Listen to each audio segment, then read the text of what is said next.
Mapagpalang umaga po sa ating lahat. Good morning po. At muli purihin ang ating Panginoon dahil tayo kanyang iningatan upang purihin siya sa araw na ito. Tayo magalak at pasalamatan siya sapagkat kagandang loob niya sa atin ay napakalakila. Pag-ibig niya ay walang katulad. Siyang nagpapatawad ng kasalanan at hindi ito alalahanin pa. Ang ating kubilihan sa oras ng pangangailangan. Kaya mga kapatid, lumapit tayo sa Panginoon, ihanda natin ang ating mga puso at isipan sa pagsamba sa ating Diyos, sa pag-awit, sa panalangin, sa pagbibigay at sa pakikinig ng kanyang salita. Sa Diyos ang kapurihan at kaluwalhatian, tumayo po tayong lahat para sa ating call to worship and opening prayer. Sa natin mga Biblia sa awit 32 or Psalm 32. Kapag sinasabi. Blessed is the one whose transgression is forgiven, whose sin is covered. Blessed is the man against whom the Lord counts no iniquity, and in whose spirit there is no deceit.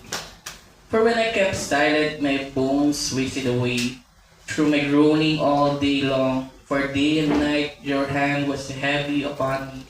My strength was dried up as by the heat of summer.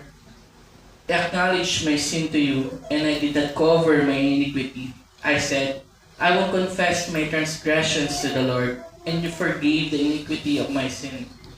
Therefore, let everyone who is godly offer prayer to you at a time when you may be found. Surely in the rush of great waters they shall not reach him.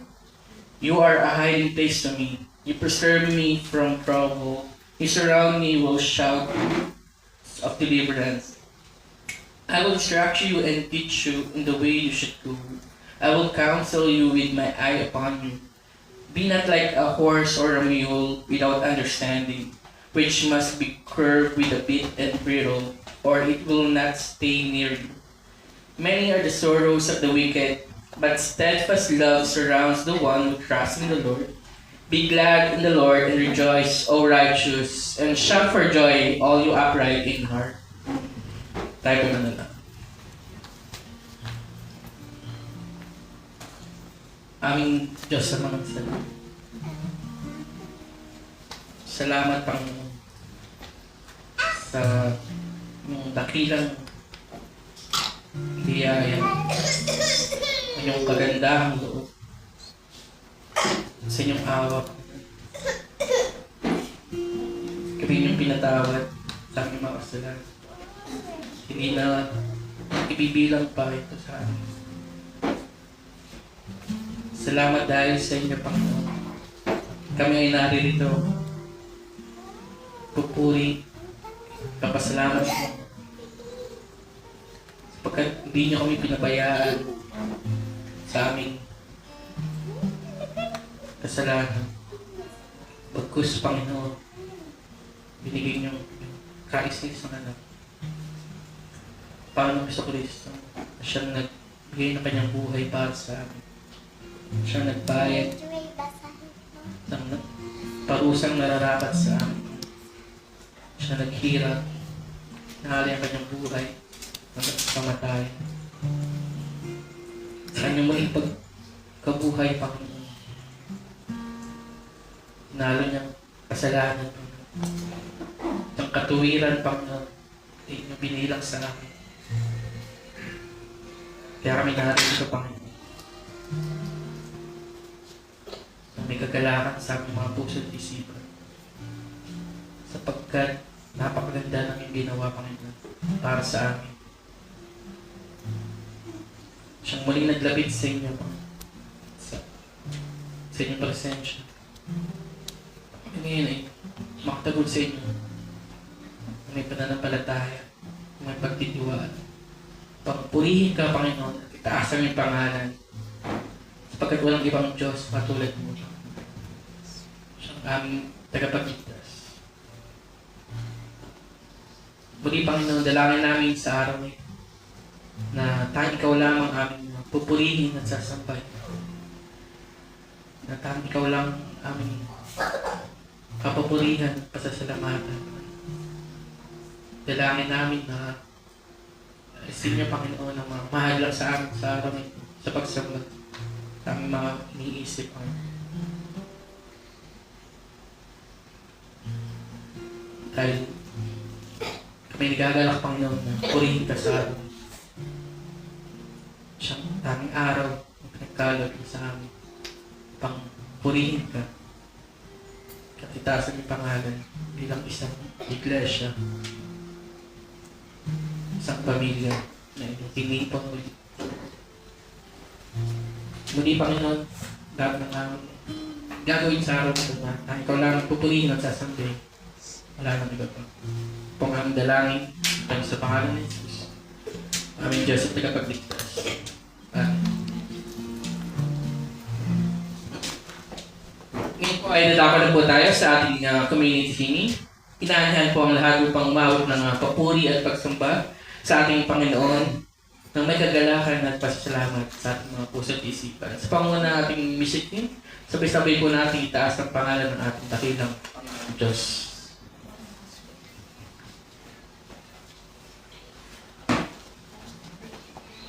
Good morning po sa ating lahat. Good morning. Psalm 32, verses 1 to 11. How blessed is he whose transgression is forgiven, whose sin is covered. How blessed is the man to whom the Lord does not impute iniquity, and in whose spirit there is no deceit. When I kept silent about my sin, my body wasted away through my groaning all day long. For day and night your hand was heavy upon me. My vitality was drained away as with the fever heat of summer. Selah. I acknowledge my sin to you, and my iniquity I did not hide. I said, I will confess my transgressions to the Lord, and you forgave the guilt of my sin. Selah. Therefore, let everyone who is godly pray to you in a time when you may be found. Surely in a flood of great waters they will not reach me. You are my hiding place. You preserve me from trouble. You surround me with songs of deliverance. Selah. I will instruct you and teach you in the way which you should go. I will counsel you with my eye upon you. Do not be as the horse or as the mule, which have no understanding, whose trappings include bit and bridle to hold them in check. Otherwise they will not come near to you. Many are the sorrows of the wicked, but he who trusts in the Lord, loving kindness shall surround him. Be glad in the Lord and rejoice, you righteous ones, and shout for joy, all you who are upright in heart. Ang awiting ito ni Haring David ay awit ng pagsisisi pagkatapos niya magkasala ng pangangalo niya kay Bathsheba. Nagtuturo ito na dinidisiplina ng Diyos ang kanyang mga hinirang. Tinutuwid sila at iniingatan sa oras ng kaguluhan at kapighatian. Pinagpapala niya ang kanyang mga pinatawad at kinahabagan. Sa Ebanghelyo, tayo'y kinahabagan at pinatawad ng Diyos sa pamamagitan ng kanyang anak, ang Panginoong Hesukristo na siyang nagbata at nagbayad ng ating kasalanan sa krus, upang ang sino mang lumapit sa kanyang paanan ng may pagpapakumbaba at humingi ng kapatawaran ay papatawarin ng Ama. At hindi na ibibilang pa sa kanya ang kanyang kasalanan at hindi na aalalahanin pa. Maraming hirap ang mararanasan ng taong makasalanan, kaya pinapaalalahanan ang lahat ng humingi ng kapatawaran at magsisi hanggat may panahon pa. When I kept silent about my sin, my body wasted away through my groaning all day long. For day and night your hand was heavy upon me. My vitality was drained away as with the fever heat of summer. Sabi ni Haring David. Ipagtapat natin sa Panginoon ang ating mga kasalanan at tumanggap tayo ayon sa kanyang kagandahang loob. At dahil natamo natin ang kanyang kagandahang loob, doon natin mauunawaan ang tunay na kagalakan sapagkat nararanasan natin ang mapatawad sa ating maraming mga kasalanan. Kaya magsaya ang bawat isa, purihin ang Diyos at magdiwang. Pasalamatan natin siya na nagmamahal sa ating magpakalilangan. Let's sing Hallelujah to the Lamb.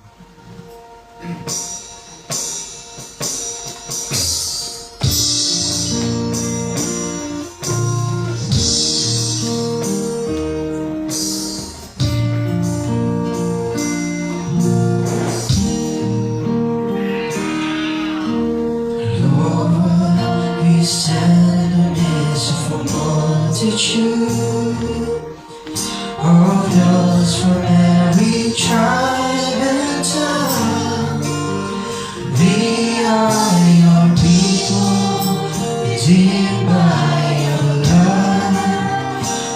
rescue from death by your will. There are no words. There are no words good enough to thank you. There are no words to express our praise, but we will lift up our voice and sing from our hearts with all our strength. Hallelujah. Hallelujah, hallelujah, hallelujah to the Lamb. Hallelujah, hallelujah, by the blood of Christ we stand. Every tongue, every tribe, every people, every land, giving glory, giving honor, giving praise unto the Lamb of God.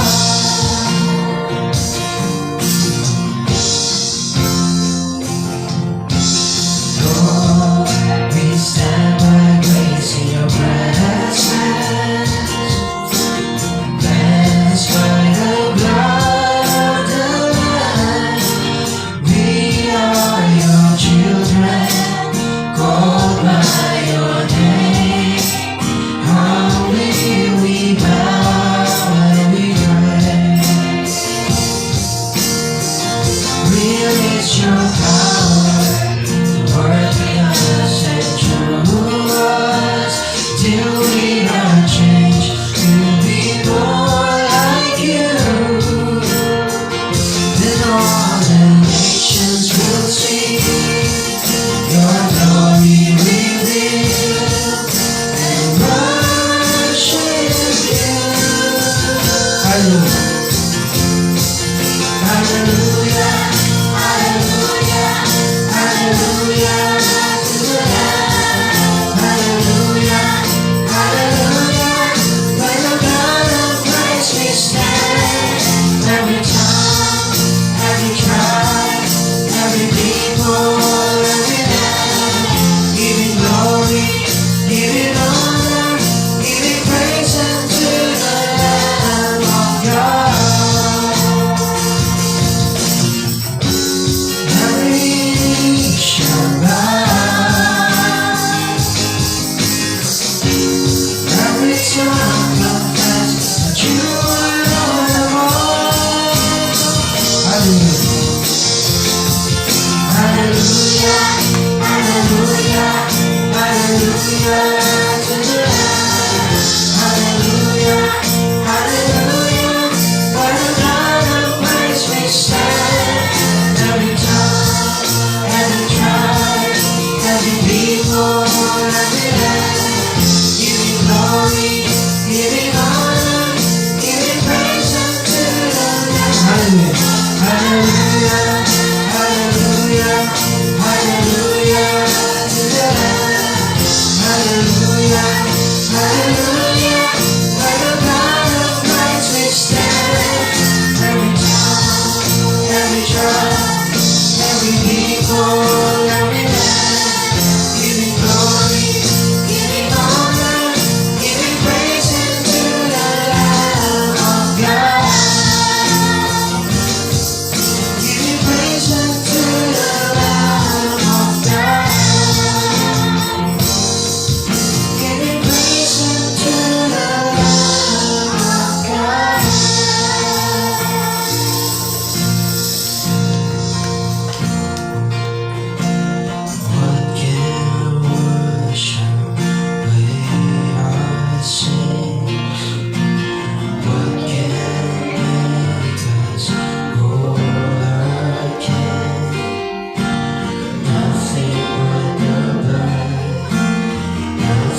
still watching.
Good morning. Ngayon naman po ay dadako po tayo sa ating pagdadalangin.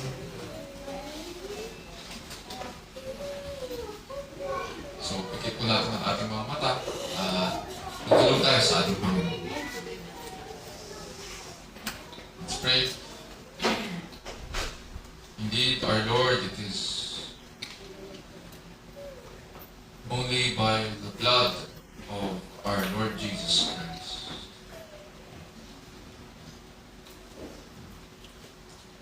It is by His blood that our sins are washed away. It is by His blood, it is by His work on the cross that we have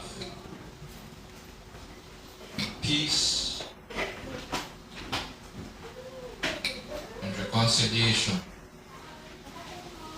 It is by His blood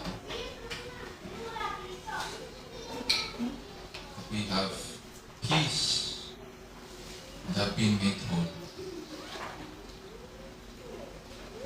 And so we bless your name, O Lord, today. As we come to you, O Lord, with humble hearts, we are thankful that for the past week that you have given us. Salamat, Panginoon, for the past 6 days. You have given us, Panginoon, means to provide for our families, to be a blessing to them. And that through these 6 days, we are reminded, Panginoon, that there is one day of rest. One day that you have reserved unto yourself.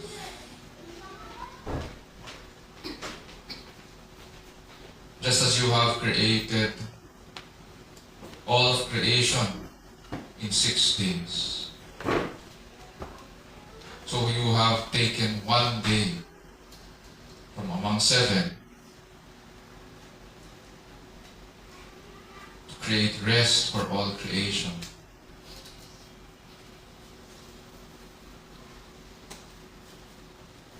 At the same time, Panginoon, salamat din sa pamamagitan ng araw na ito. Dahil we are reminded, Panginoon, that there will one day be eternal rest for all your people. And so we glorify you, O Lord, today for all that you have done and all that you're going to do. O Lord, we confess our sins to you and seek forgiveness, blessing that Christ has earned for us on the cross. We are thankful, dear Lord, that through this,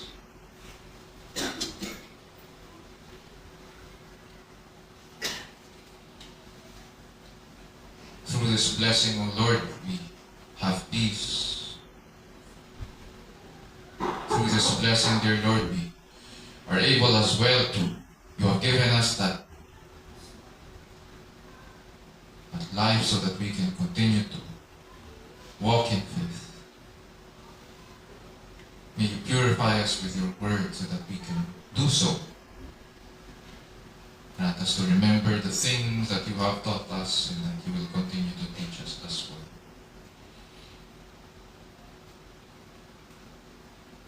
O Lord, we also remember our country, the Philippines. We remember our leaders, that you would continue to grant them wisdom and direction. We understand, Panginoon, that they too are your ministers whom you have placed in positions of authority. Hindi lamang sila mga lingkod bayan, but ultimately, dear Lord, they are your servants. While we may not always agree, Panginoon, in the things that they decide upon, yung kanilang mga, we do not always agree sa mga sinasabi nila o pinapakayag nila sa media. Nevertheless, dear Lord, we know that above all rulers and above all powers and authorities in this world, there is one who sits upon his throne. That is you. And your rulership is what keeps us asleep soundly at night. It is your rulership that gives us solace, contentment, to live each day in your presence.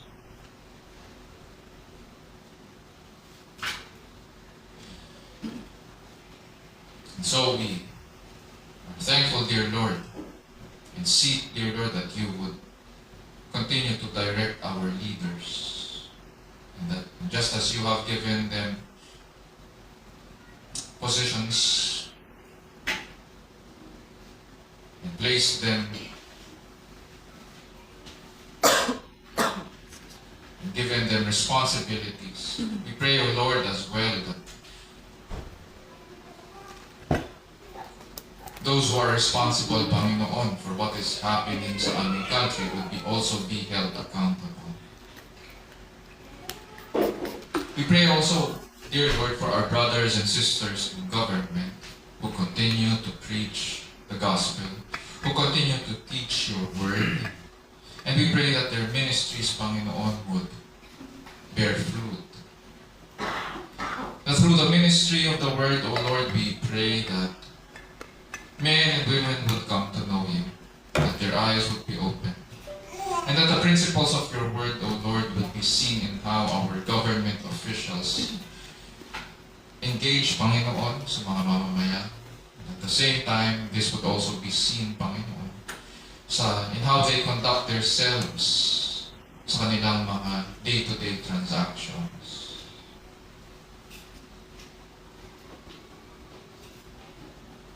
O Lord, we look forward to a day when government, O Lord, will be reformed. And we know the time would come when you would sit on your throne. And so, the prayers of our heart, O Lord, cry out, "Come, Lord Jesus."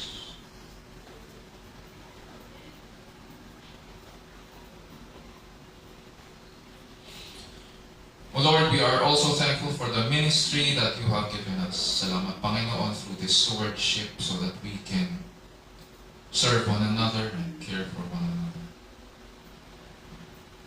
That just as you have given your apostles the commission to go and make disciples of all nations, baptizing them in the name of the Father and of the Son and of the Holy Spirit, teaching them all that you have commanded them to do. So we do the same.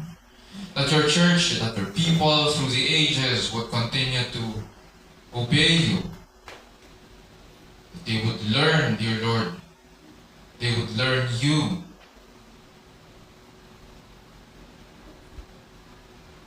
They would grow in grace and the saving knowledge of our Lord Jesus Christ.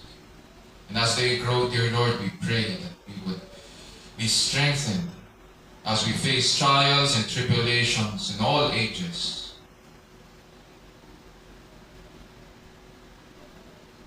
Indeed, we hold on to the promise that you would be with us even unto the end of the age.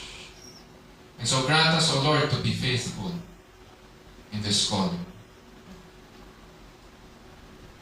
in teaching your people, in feeding your sheep from your word. May you strengthen them.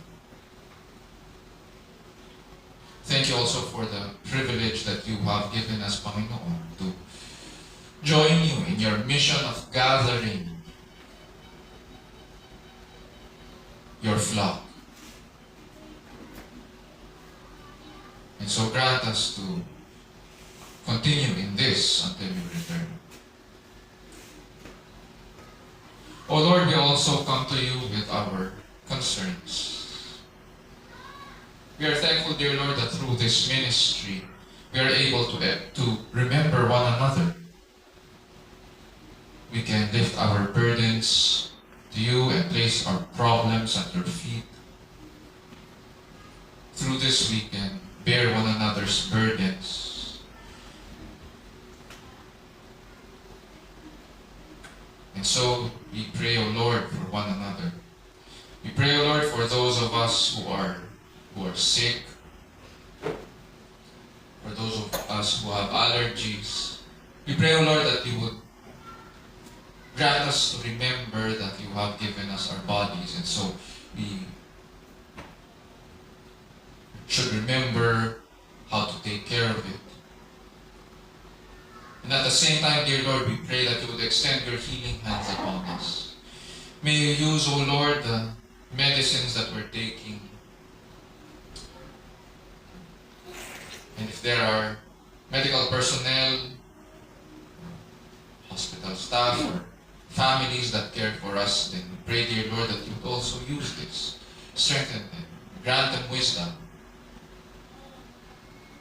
to follow through, Panginoon, sa aming mga treatment plans.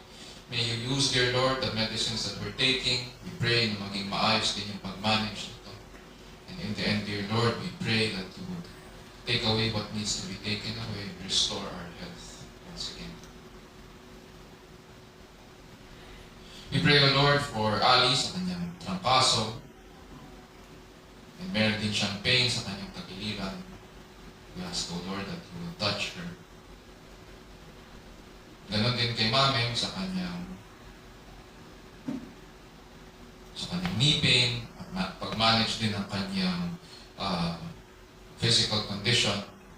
We pray, O Lord, that you would use the medicines that we're taking, and that she would respond, Panginoon, to these. Accordance to your will, we pray, O Lord, that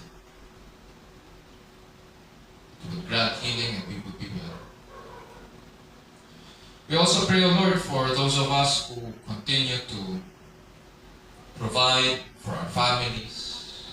We pray for them and that you would grant them strength, that they would be a blessing, Panginoon, sa kanilang mga office mates, sa kanilang mga boss in their workplaces, and the people you send their way. We pray, O Lord, that those around them would see the grace that you have given us. May your traveling mercies be upon them as they go, Panginoon, sa mga in their respective places of work. And even for those, dear Lord, who work from home, we ask, O Lord, that they would continue to be a blessing too. And in the end, dear Lord, we pray that you would be glorified in the fulfillment of our individual commitments. That through this we are able to provide for our families physically. We also pray, dear Lord, for our students. Some of us, Panginoon, have already begun the school year, while others have just had their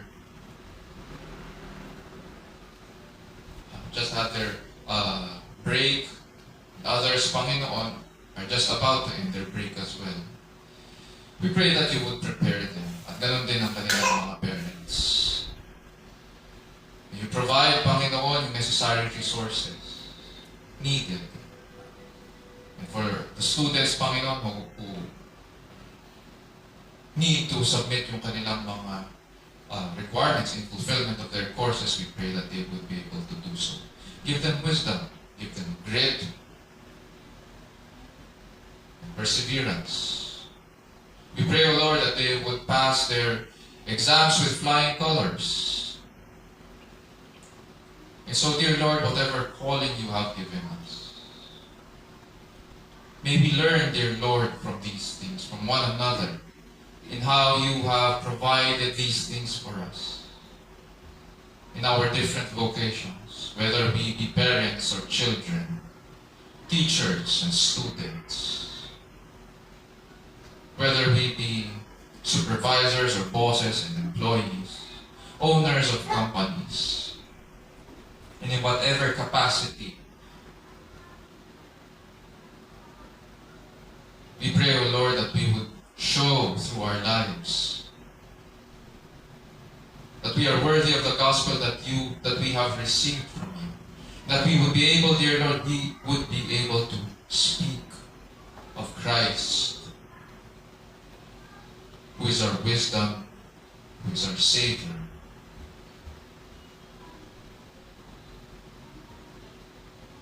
Grant us, O Lord, as well, to learn not only what we believe in, but why we believe in it.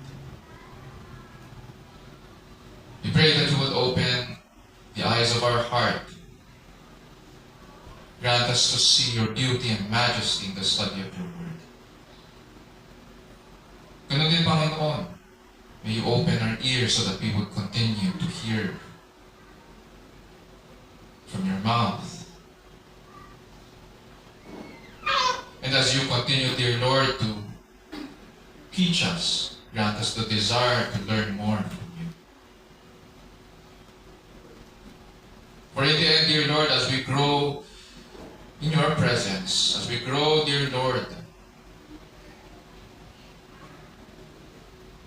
help us to remember that you have called us in these various capacities, not only to learn for the sake of gaining knowledge, but that you have called us to be your children. You have called us to a life of holiness. Just as our Father in heaven is holy, holy, holy, so we, your children, have been called to be holy and live holy lives as well.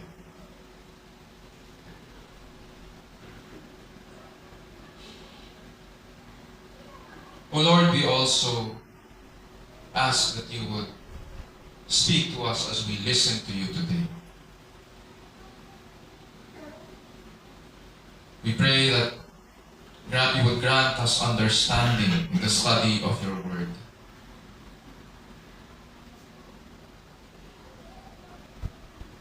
O Lord, we ask that you would, that as we see your beauty and your perfections, and as we hear, dear Lord, your call, grant us to respond.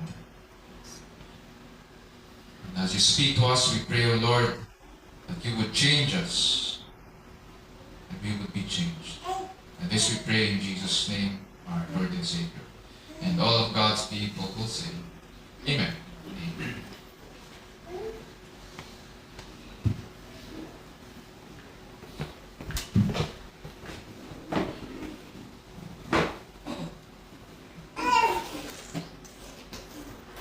Ngayon po ay dadako na po tayo sa pagbasa ng salita ng Diyos na magmumula sa Book of Romans, chapter 5, verses 9 to 11. Sa panguna ng ating kapatid na si E.J. Alfaro, tumayo po tayo lahat bilang paggalang sa salita ng Diyos.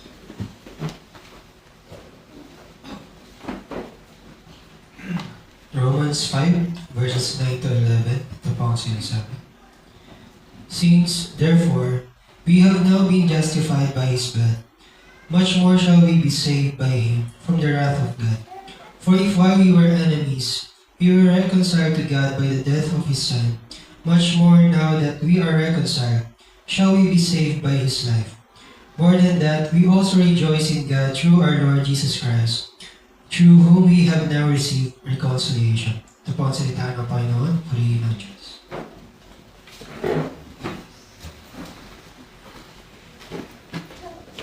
Muli, ang salita po ng Diyos ay katotohanan at ito'y kanyang kinasihan. Nagtuturo ito ng katotohanan po sa ating Diyos. At ito rin ay nagsusuway at nagtutuwid sa bawat mananampalataya. Sinasanay po tayo nito kung paano ang matuwid na pamumuhay ayon sa kanyang kalooban at kung paano ang tamang pagsamba sa tunay at nag-iisang Diyos. Ayon po yan sa 2 Timothy chapter 3 verses 16 to 17. Ngayon po ay alat sa atin ng ating pastor, si Pastor Raymond Benster, ang salita ng Diyos mula sa ating binasa sa Romans 5 verses 9 to 11. Nawa ang Banal na Espiritu po ang siyang kumilos at tumulong sa atin sa araw nito upang makita natin ang kagandahan at kinakilaan ng kanyang salita, ang Ebanghelyo ng ating Diyos at tagapagligtas na si Yesu Cristo.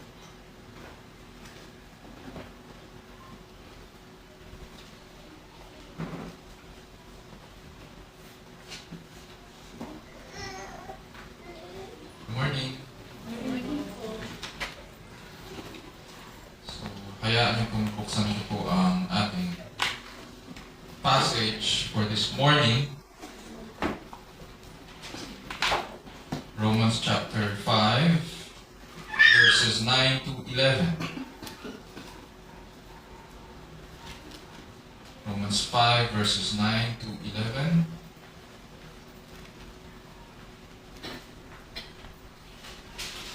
At ganito po ang sinasabi, kaya niyo pong basahin ko po sa inyo sa Tagalog. Kanina binasa sa English ng ating kapatid. Ngayon naman sa Tagalog para sa ating karagdagang kaalaman. Romans 5 verses 9 to 11, ganito po ang sinasabi, lubha pa nga ngayong inaaring ganap sa pamamagitan ng kanyang dugo, ay mga liligtas tayo sa galit ng Diyos sa pamamagitan niya. Sapagkat kung noong tayo'y mga kaaway ay pinakipagkasundo tayo sa Diyos sa pamamagitan ng kamatayan ng kanyang anak, lubha pa ngayong nagkakasundo na ay mga liligtas tayo sa kanyang buhay. At hindi lamang gayon, kundi tayo nagagalak naman sa Diyos sa pamamagitan ng ating Panginoong Hesukristo. Na sa pamamagitan niya ay tinamo natin ngayon ang pagkakasundo. Ito po ang salita ng Diyos, purihin po ang ating Panginoon.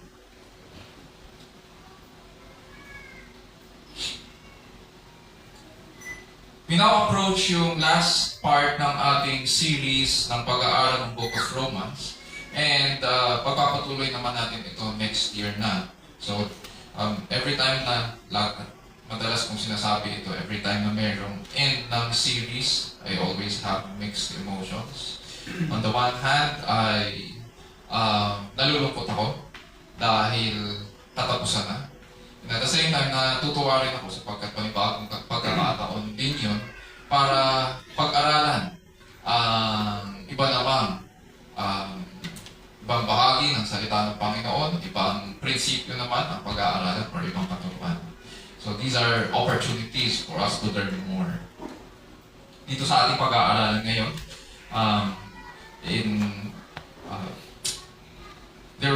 may napanood po ako actually sa social media. Hindi ko alam kung dumadaan ito sa feed nyo. Yung Diary of a CEO. In the podcast of Steve Bartlett, yung Diary of a CEO, isa po siyang entrepreneur at saka agnostic or atheist. In-invite niya po si John Lennox. Si John Lennox po ay isang Oxford mathematician and Christian apologist. Pinaliwanag doon ni John Lennox kung bakit siya concerned sa artificial intelligence or AI. Pakinggan lang po natin ang sinabi ni John Lennox, yung Christian apologist, regarding sa concern niya. It's because I'm interested in the bigger picture, sabi niya. Anything that raises questions about the nature of human identity. I was first struck about the drive for artificial general intelligence. Yun yung term na ginamit. Artificial General Intelligence. Within that, sabi niya, there's the notion of transhumanism. The idea is that we go beyond the human. Now, one of the people who is spreading the transhumanist vision is the Israeli historian Yuval Noah Harari. And he's written a book called Homo Deus, the Man God.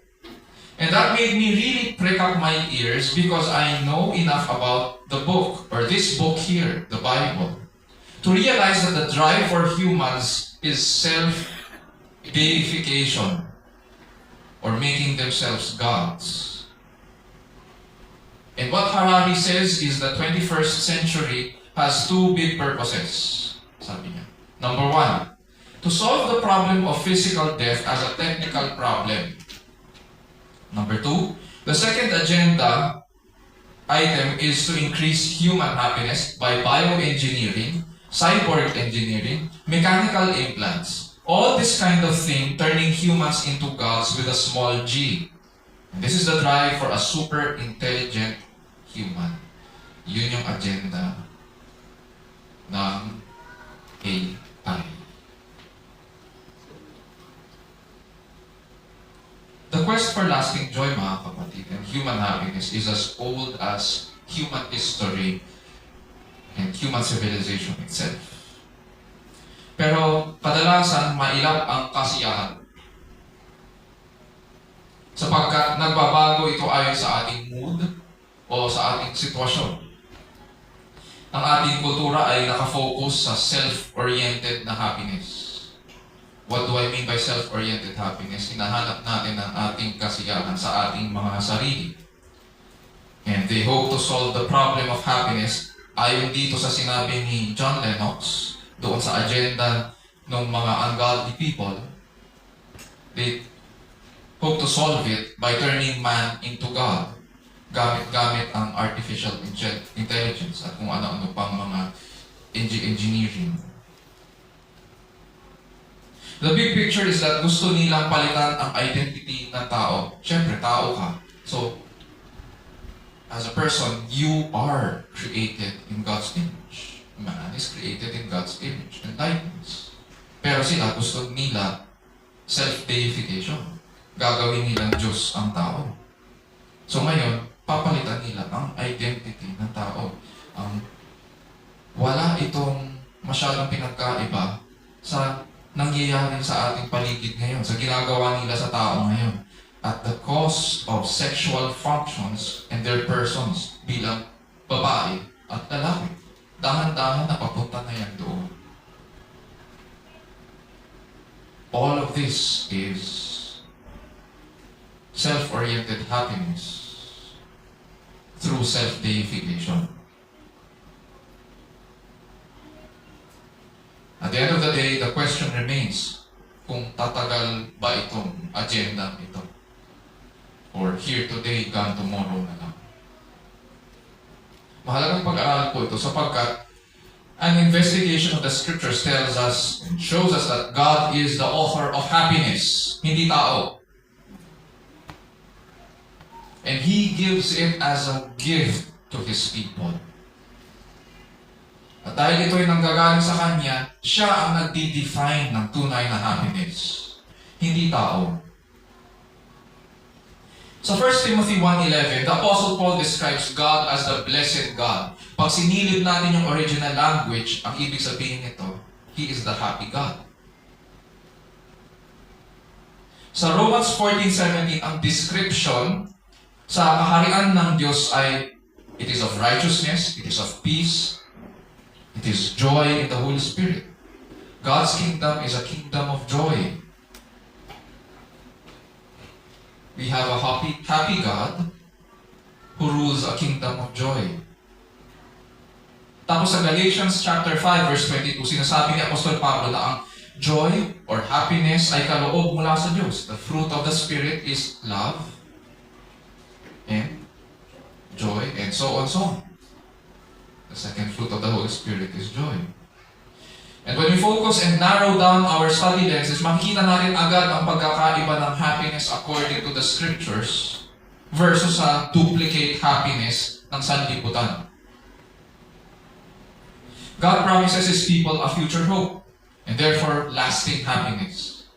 The question of permanence or persistence, yung characteristic ng pagtagal ng isang bagay is a question of basis. Saan ba yan kasiyahan nakaangkla? Saan ba yan kasiyahan na yan na nakaangkla? O saan ba yan nakatayo? Saan ba siya tinayo? Ang basis. In our passage, mapapansin natin ang tunay na kasiyahan ay may grounding o may batayan. That is why Paul tells us, first and foremost, yung mga kausap niya, the believers in Rome, sabi niya, we also exalt in God through our Lord Jesus Christ. At ito ang ilalatag natin sa umagang ito sa ating pag-aaral.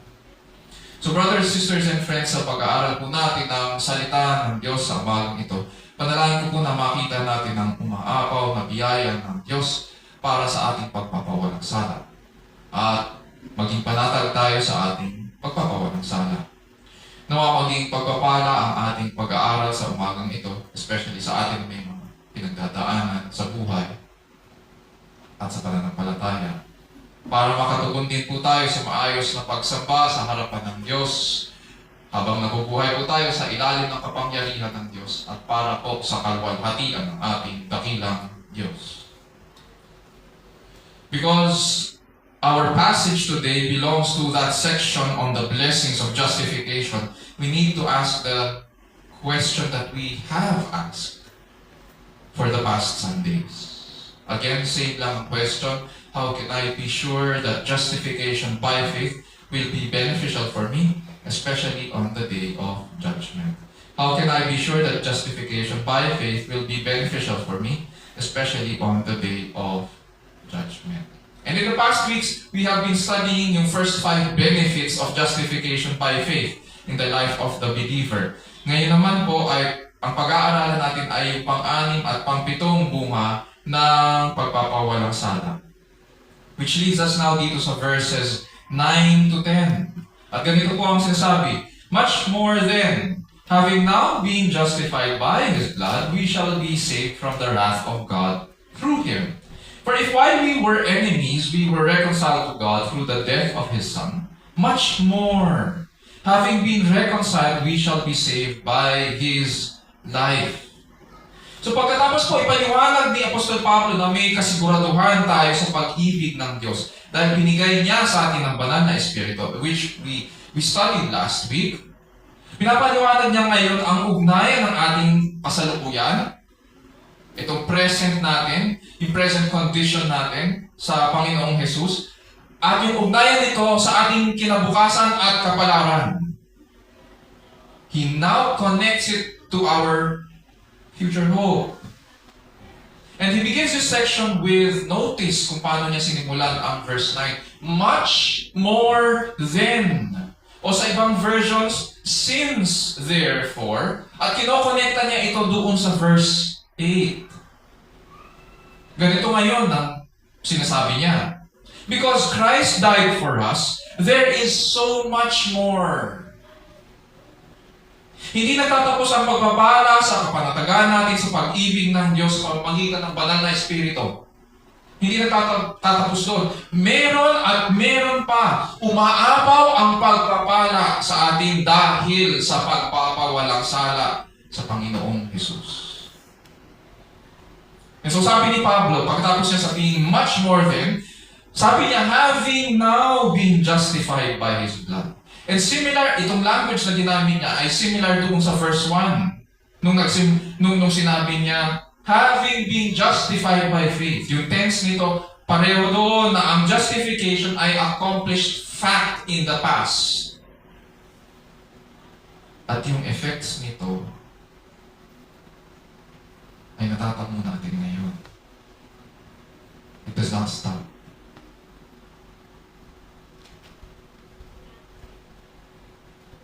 Nagpapatuloy ang impact nito sa ating buhay ngayon. The difference in verse 1 versus dito sa verse 9 is that Sa verse 1, pinaliwanag niya sa readers niya na ang ginamit ng Panginoon para mapasa atin ng justification in the present time ay ang pananampalataya. Therefore, our faith is an instrument that God used to justify us. Hence, kaya nga sinabi sa verse 1, having been justified by faith. Dito sa verse 9, sinasabi niya na ang pagpapawalang sala ay accomplished fact in the past, basically because ang pinag-uusapan doon ay ang source and means.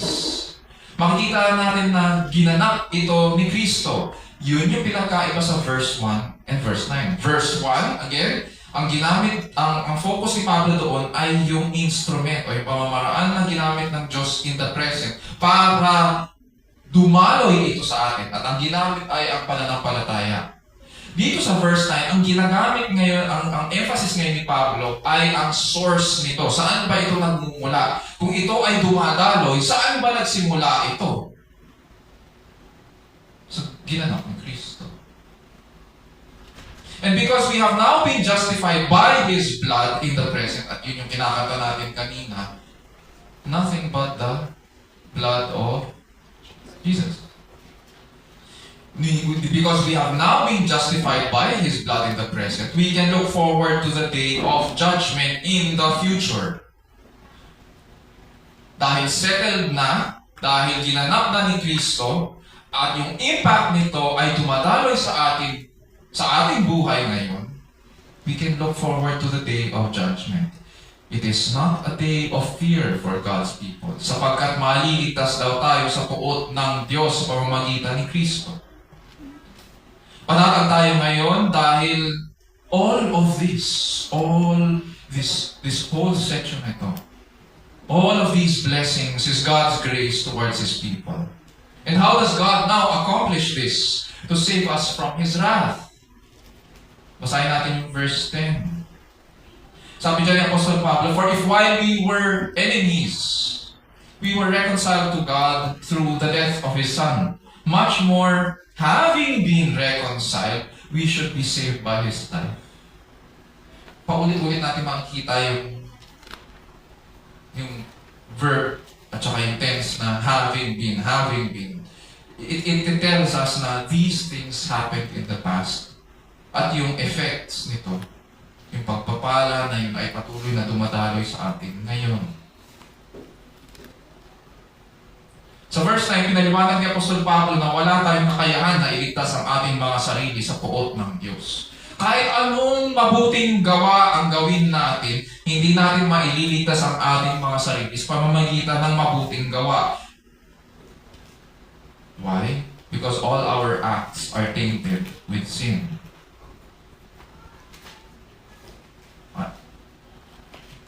Masama ang ating kalagayan sa harapan ng Diyos.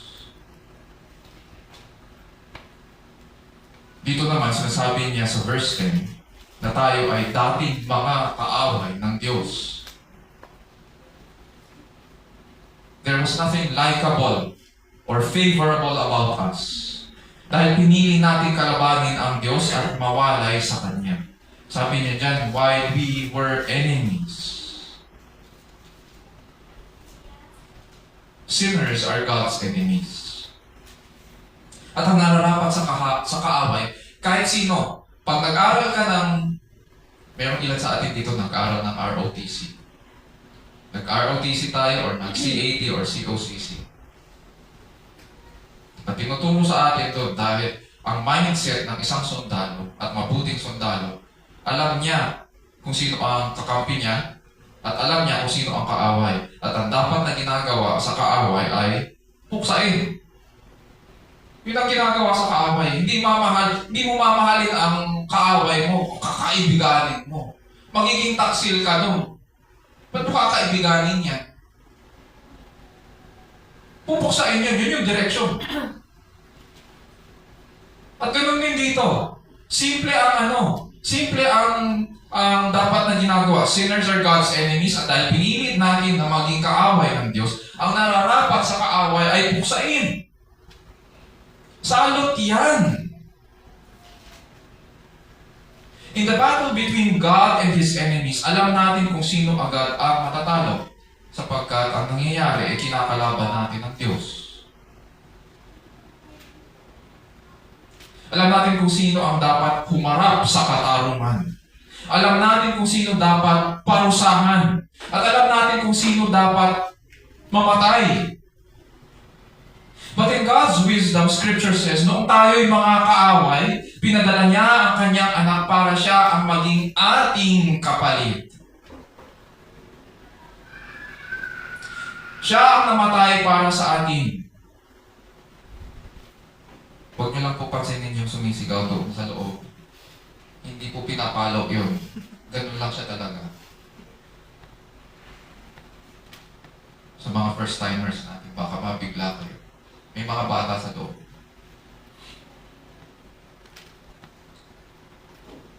In God's wisdom, Scripture says, noong tayo'y mga kaaway ng Diyos, pinadala niya ang kanyang anak para siya ang maging ating kapalit. Siya ang namatay para sa atin upang sa pamamagitan ng kanyang kamatayan, mapawi ang galit ng Diyos at ipakipagkasundo tayo sa Ama. Hindi po tayo ang nag-initiate na makipagkasundo sa Diyos. In our sin, we would not do that because we are enemies. At ang pinipili natin ay ang inclination ng ating mga sinful hearts. Hindi po tayo ang nakipagkasundo. Diyos ang gumawa ng paraan para ipakipagkasundo tayo sa Kanya. And all of this was His plan to reconcile us through the work of His Son. Nothing but the blood of Jesus. What can wash away my sin? What is the answer? What can make me whole again? What is the answer? Nothing but the blood of Jesus. Anong nagdala ng kapayapaan sa atin? Sa ating pagsasama? Nothing but the blood. All of this was God's initiative to reconcile us to Himself through the work of His Son. Tinanggal ni Kristo ang galit at puot ng Diyos at inilapit tayo sa Ama. Nagdala siya ng kapayapaan. Nagdala siya ng pakikipagkasundo. Now do you see how God's grace works? Pero hindi dito nagtatapos. Paul says, there's more. God did something difficult and great by sending His Son. Sabi niya sa Romans 5 verse 7, for one will hardly die for a righteous man, though perhaps for the good man, someone would dare even to die. Now, balikan lang natin yun kasi kinokonekta ni Apostol Pablo kasi sabi niya since therefore. So, balikan lang natin ng konti, urong lang tayo ng konti sa verse 7. Ang tanong dyan, meron bang magbibigay ng buhay para sa mga makasalanan? Siguro, para sa mga mabubuti, kung may gumawa sa'yo ng mabuti, siguro pwede mo siyang bigyan ng konting concession. Baka pwede mo ibigay siguro ang ihandog ang buhay mo para doon sa pinagkakautangan mo ng loob dahil gumawa siya ng mabuti para sa'yo. Ika'y nangangailangan. Pero doon sa sinabi niya, for one will hardly die for a righteous man, yan yung mga hindi natin ibibigay ang ating buhay para doon sa mga ang tingin nila sa kanilang sarili ay matuwid sila. Hindi nila kailangan yun. Kasi ang tingin nila sa kanilang sarili ay matuwid. Pero paano kaya sa isang makasalanan? One will hardly die for a righteous man. Perhaps a good man, someone would dare even to die. Pero sa mga masasama, diba? Meron bang magbibigay ng buhay para sa mga makasalanan? How about ngayon, kung ang ating anak ang i-require na ibigay? Ibibigay po ba natin? Imagine ang ginawa ng Ama. Ibinigay niya ang kanyang anak para sa mga dating masasama at mga kaaway. May gagawa ba nun? Wala. That is why we testify na iba mag-isip ang Diyos.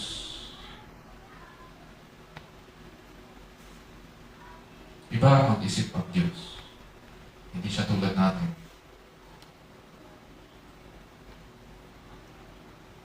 Sabi dyan ni Pablo, how much more shall we be saved by His life? Because Christ is alive forevermore at hindi na mamamatay pa. This is enough proof na hindi po tayo mapapahamak sa araw ng paghuhukom.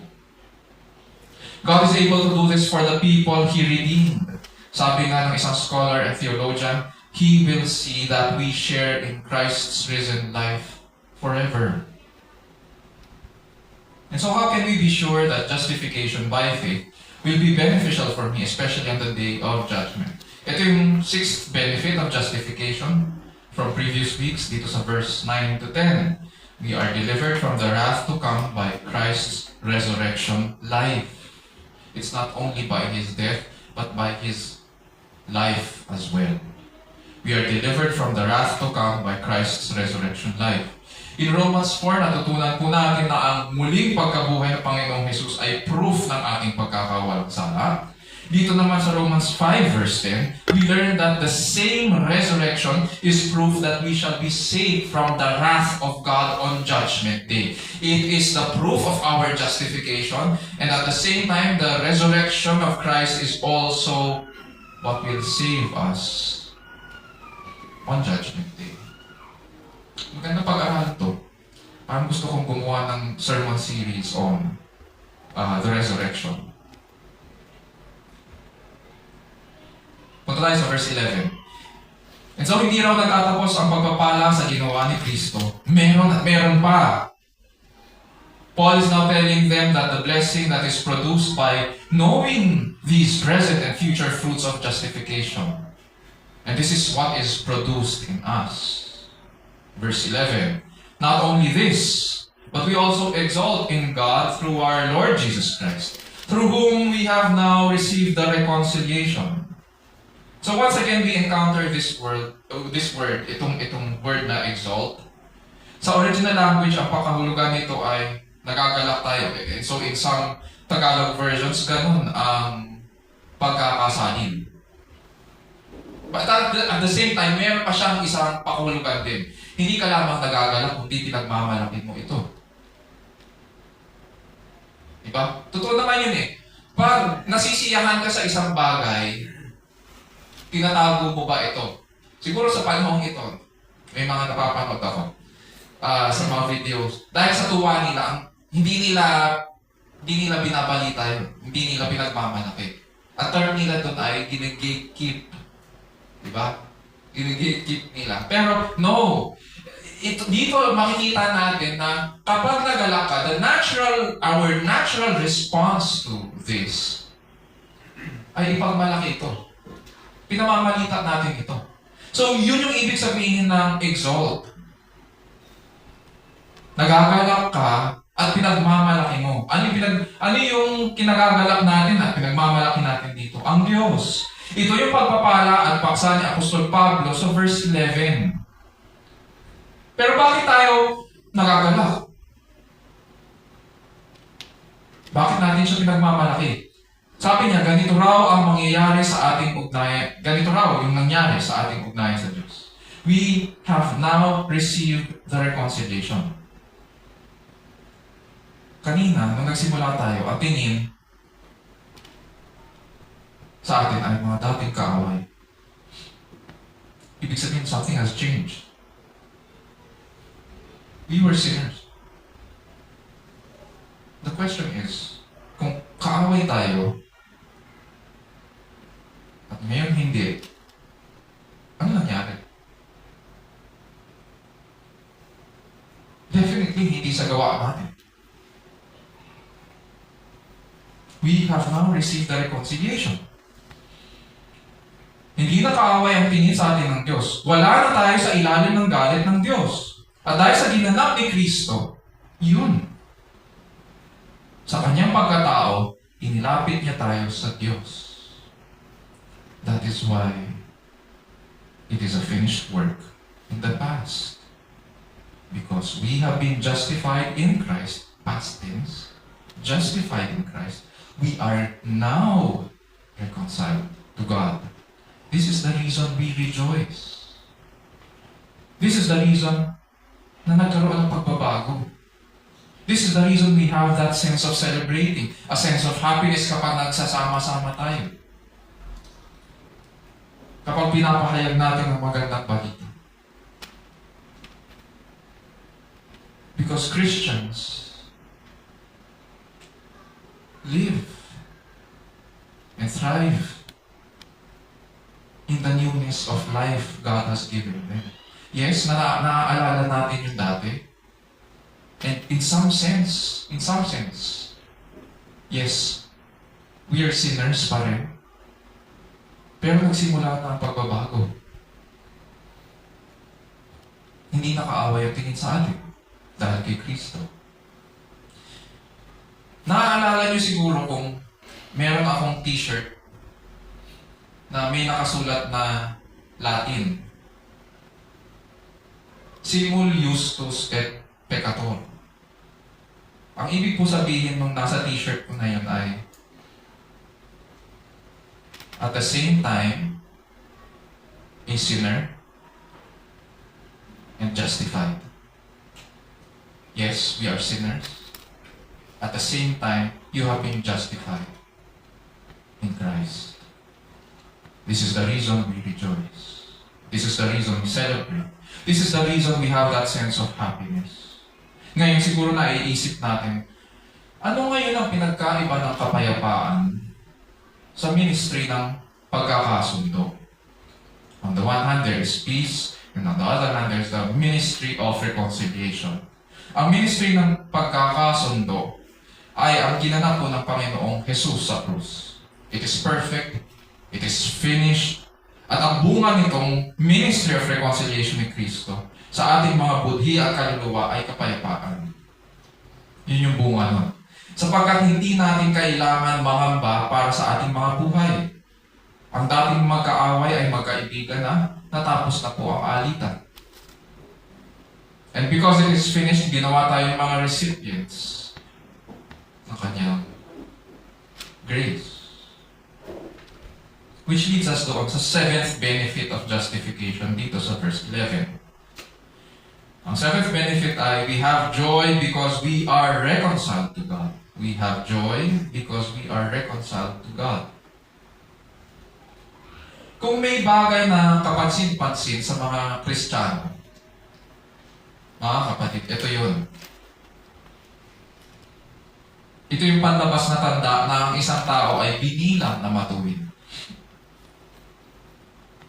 There is this calm joy or quiet happiness or peaceful contentment sa kanya sapagkat alam niya na siya'y pinawalang sala kay Kristo. Ito yung makita ng mundo o ng sanlibutan sa atin. This peaceful contentment. Bagamat magulong-magulo ang paligid, bagamat nagkakagulo ang mga tao, at pag pinag-uusapan ng araw ng paghuhukom, maraming nagkakagulo.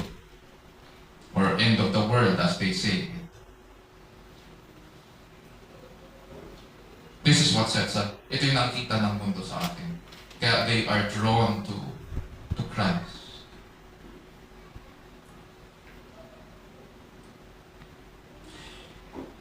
Mga kapatid at kaibigan, niligtas tayo ni Kristo sa pamamagitan ng kanyang pamatayan.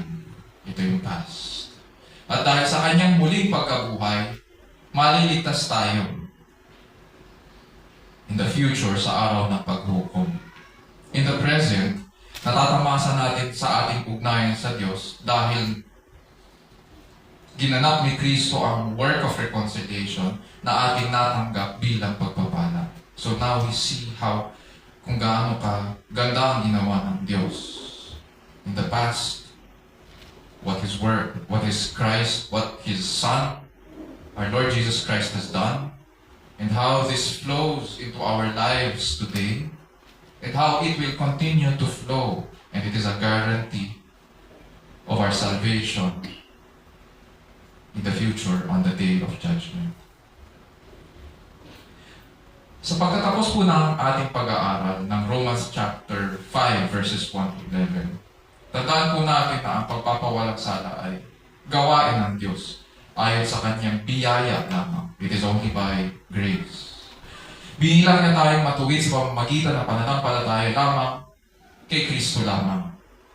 Ito ay isang kaloob mula sa Diyos in which God, in His grace, does not give us what we deserve. Imbis na tayo ang parusahan, in His grace, ginawad niya ang parusa sa kanyang anak na hindi nagkasala. Upang pawiin ang paratang at kuot ng Diyos na laban sa atin. At nang sa pamamagitan niya ay may bilang sa atin ang kanyang katuwiran sa ating pagpapawalang sala. At tayo pinawalang sala sa pamamagitan ng pananampalataya. Ito yung pinag-aaralan natin ngayon. The 7 blessings that God has given to those who have been justified by faith. And it assures us that it is beneficial for us today and especially on the day of judgment. So review natin from verse 1, blessings, the 7 blessings of justification. Number 1, verse 1, we have peace with God through our Lord Jesus Christ. Number 2, verse 2a, we stand in God's grace. Nagbago na ang ating katayuan sa kanyang harapan. Kung dati, ang katayuan natin ay kalikuan, ang righteous ang standing natin, now we stand in God's grace.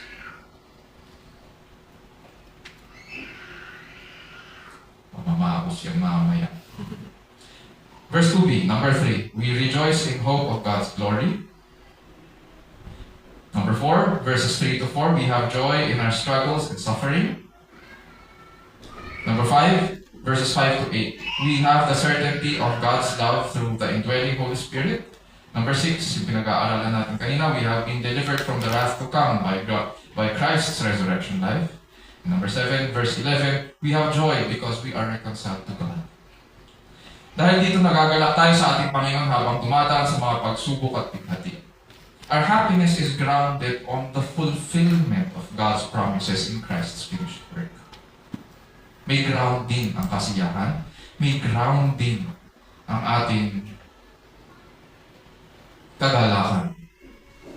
And it is because Christ fulfilled all the requirements for our salvation. His work is perfect, His work is finished. Kaya nga panatag rin tayo mula ngayon hanggang sa dakilang araw ng paghuhukom. Mga kapatid at kaibigan, these are the abounding benefits of justification that God has bestowed upon you. Isapuso po natin ang mga bagay na ito at lumapit tayo ng may umaapaw na papuri at pasasalamat sa ating matuwid at mapagmahal na Panginoon. Time na lang.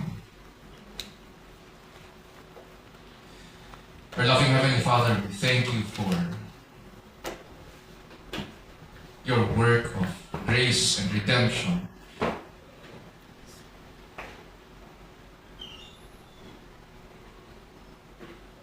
That was executed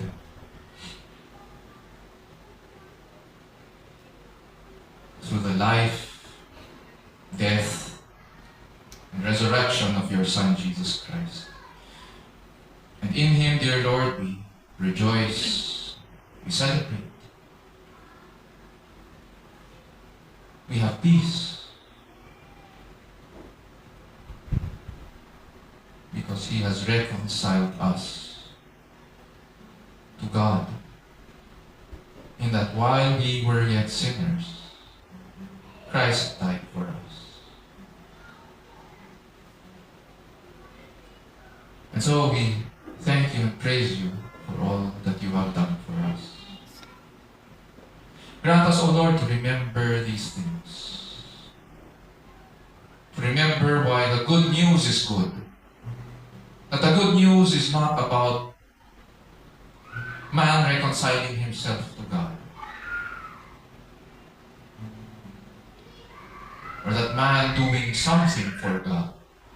But rather it is because God initiated man's salvation against the wrath to come.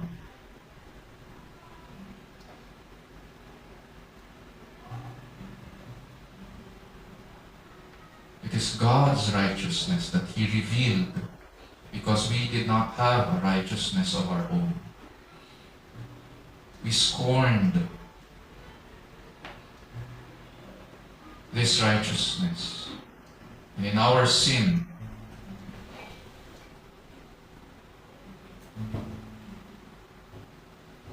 we chose to disobey. But in your grace, O Lord, toward us, you sent your Son and died for sinners, the sinless for the sinner, so that Christ's righteousness would be our own, that it would be credited to our account. And because of this, we enjoy these blessings. We see them in our lives today, in our consciences, in our hearts.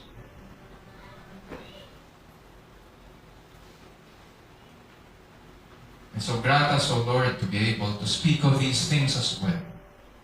Give us the opportunity and the courage to talk about these in our homes.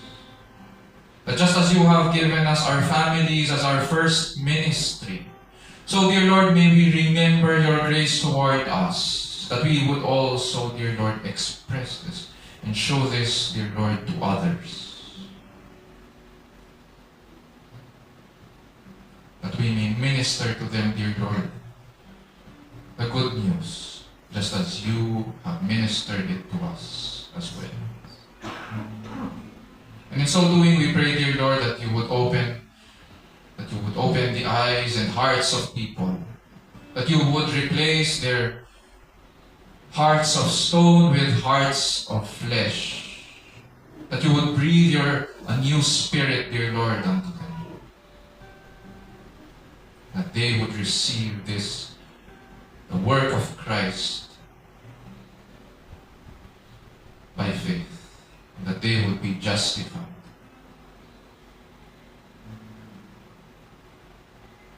And so that your blessings might flow in their lives, that they would grow in faith. As we continue to worship you today, dear Lord, we pray that you would continue you would glorify your name in our midst.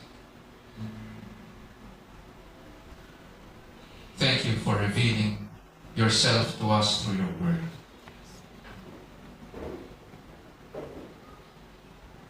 That you are a God who desires to give joy to your people, because you are a happy God who rules a kingdom of joy, of peace, and of righteousness. And so bless your name, dear Lord, in our midst. This we pray in Jesus' name, our Lord and Savior. And all God's people will say, Amen. Amen.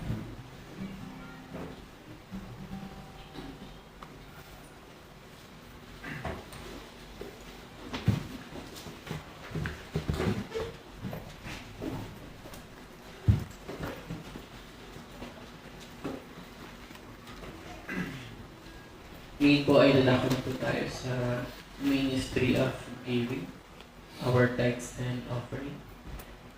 Sa po natin ating mga Biblia sa 2 Corinthians chapter 8, verses 1 to 9.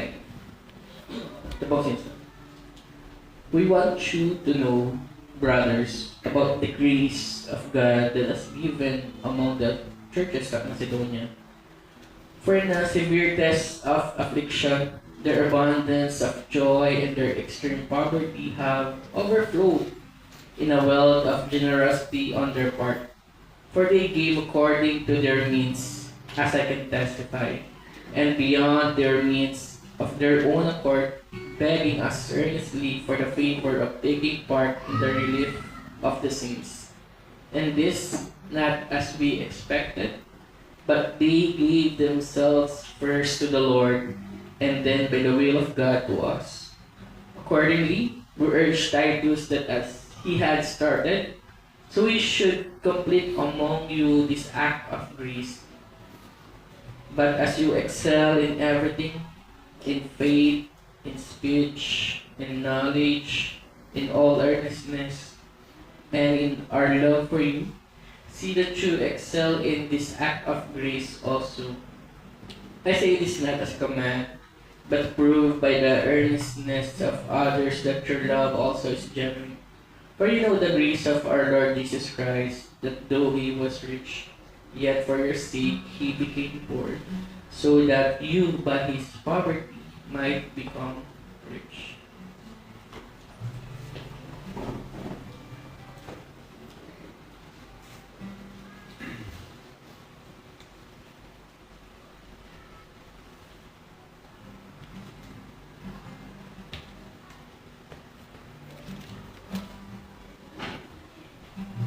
Tugay po tayo na. Tayo po yung mawit ng papuri sa Panginoon. Praise God from whom all blessings flow. Praise Him, all creatures here below. Praise Him above in heavenly hosts. Praise Father, Son, and Holy Ghost.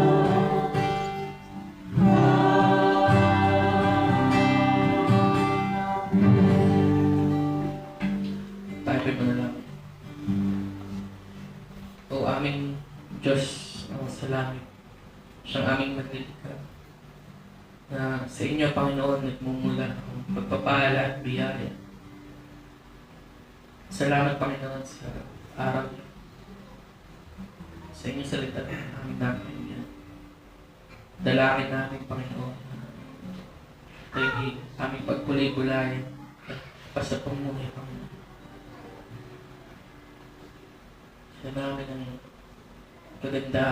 pagandang loob sa amin. Na kahit kami ay magsalamat, Panginoon, ay dinihinan tayo sa isang anak, Panginoon sa Kristo.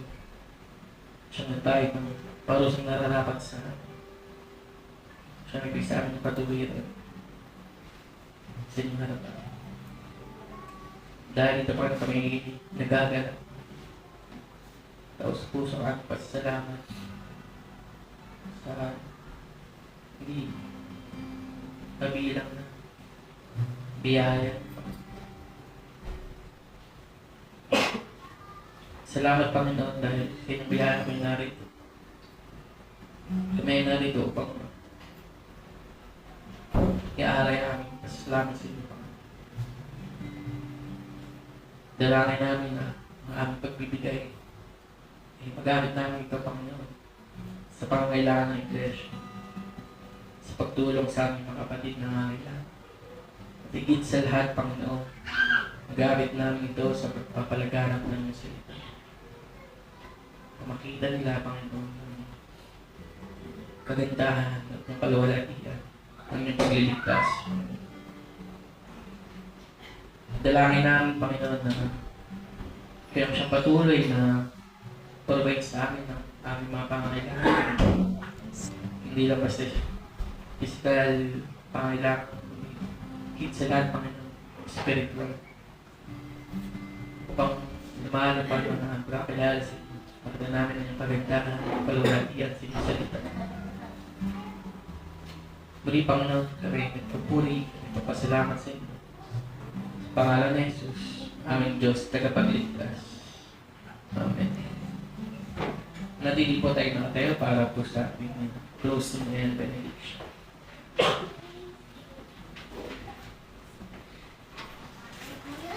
Mga kapatid, purihin po natin ang ating Panginoon at tanggapin ang kanyang pagpapala. Now to Him who is able to establish you according to my gospel and the preaching of Jesus Christ, according to the revelation of the mystery which has been kept secret for long ages past, but now is manifested and by the scriptures of the prophets, according to the commandment of the eternal God, has been made known to all the nations, leading to obedience of faith. To the only wise God, through Jesus Christ, be the glory forever. Amen.